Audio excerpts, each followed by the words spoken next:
All right, welcome to the At Tennis Publisher Tennis Podcast. This is Randy Walker at Tennis Publisher on Twitter/X and Instagram. And this podcast is on the Swell Podcast Network. It is 15 minutes or less because who has time to listen to a 90-minute podcast?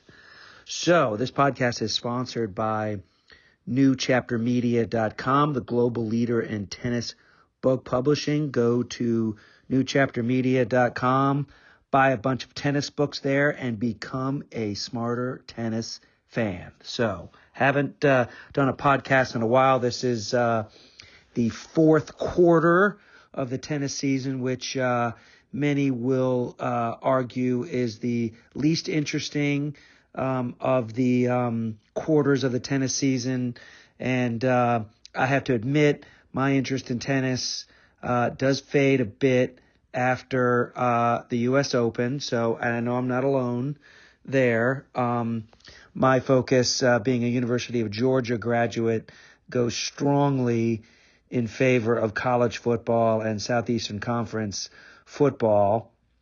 And this past weekend, I went to the Georgia versus Mississippi State football game in Starkville, Mississippi. Was there twice when I was part of the University of Georgia men's tennis team. And this was the first time I've been to a football game there, which was fantastic. You can check out some videos on YouTube on my R.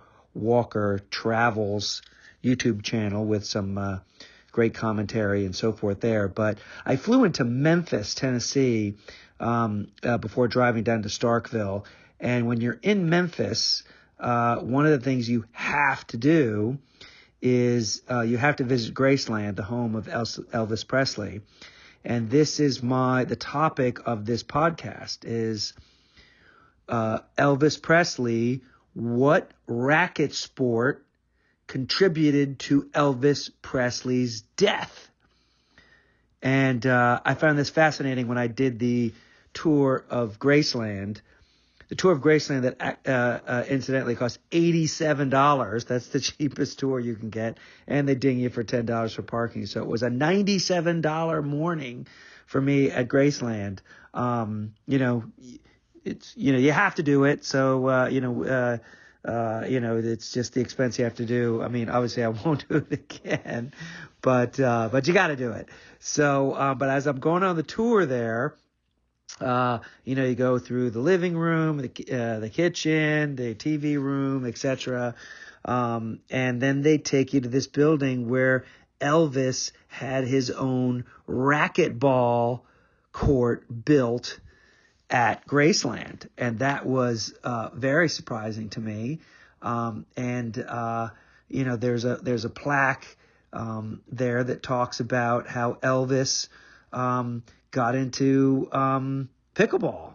And it was, first played around 1973. He was recommended to play racquetball by his doctor, to keep him in shape and help with, some of his anxiety and so forth. Now, in 1973, that's kind of where the height of racquetball popularity in the United States, etc.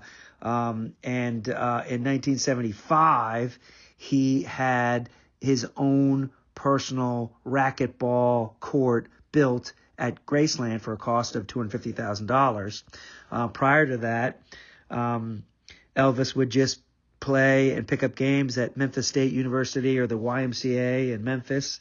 I mean, can you imagine me at the YMCA and you're playing racquetball, and then who comes on the court after you finish playing but Elvis Presley? So anyway, it was interesting to read that on August 16th, 1977, when Elvis was 42 years old, that was the day he died. And he died shortly after playing racquetball.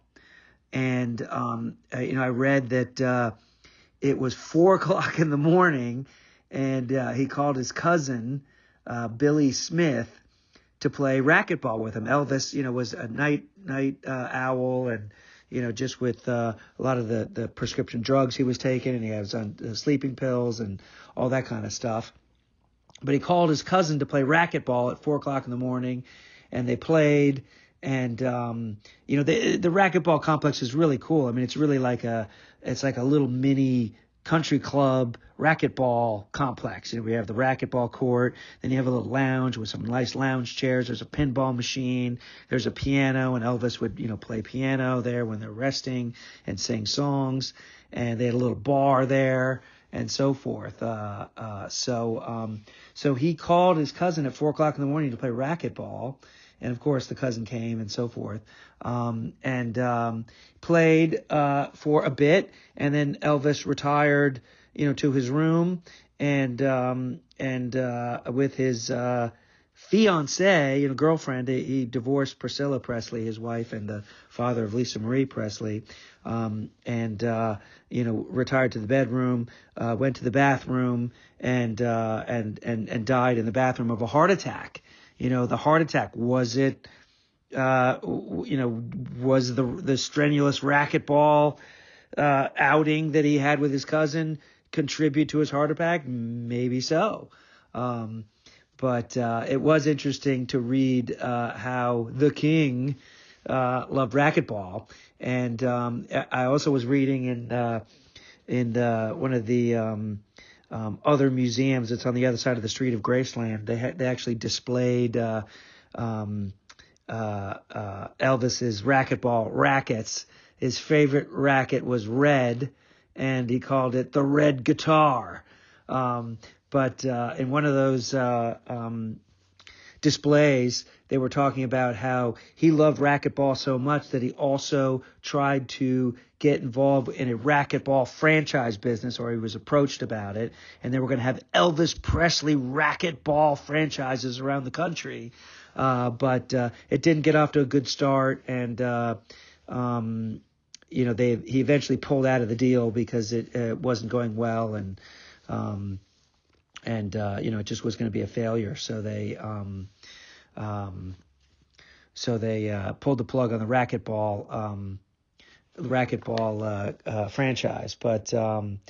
But anyway, yeah, no. So that was pretty interesting that there's a racquetball court at Graceland, and how enthusiastic Elvis Presley was with racquetball. It kind of reminds me of pickleball, because pickleball is also see articles about the dangers of pickleball, in that you have not athletic people who get involved with pickleball, and they get their pull muscles and ruin their back, bending over for the kitchen, and pull their Achilles tendon. You had Sam Querrey and Bernard Longer, the golfer. They both tore their Achilles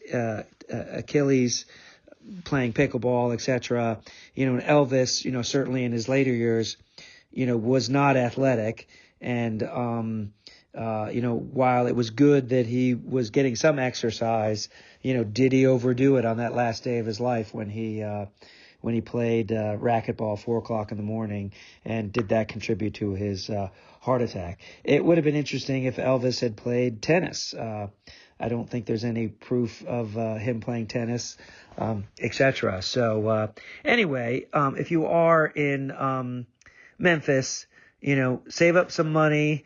Make sure you have enough money on your credit card or your debit card so you can spend that $87 to go to Graceland, or $97 if you include the parking.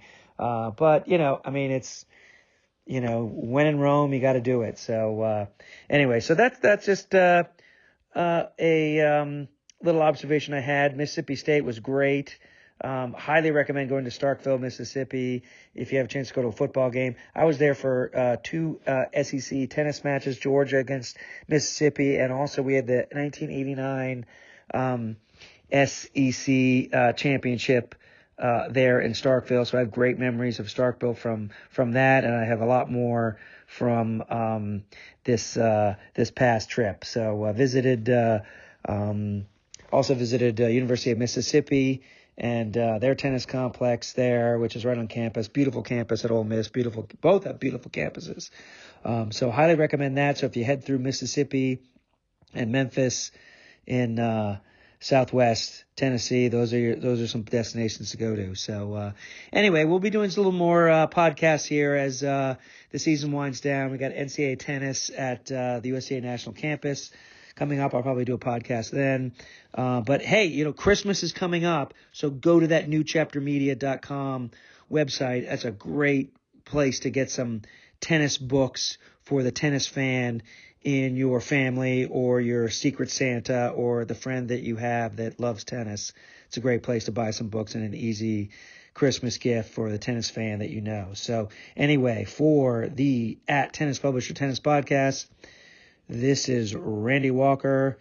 Thank you for subscribing. Thank you for listening. Thank you for sharing. And happy holidays. Happy Thanksgiving. Go to newchaptermedia.com. Randy Walker, over and out.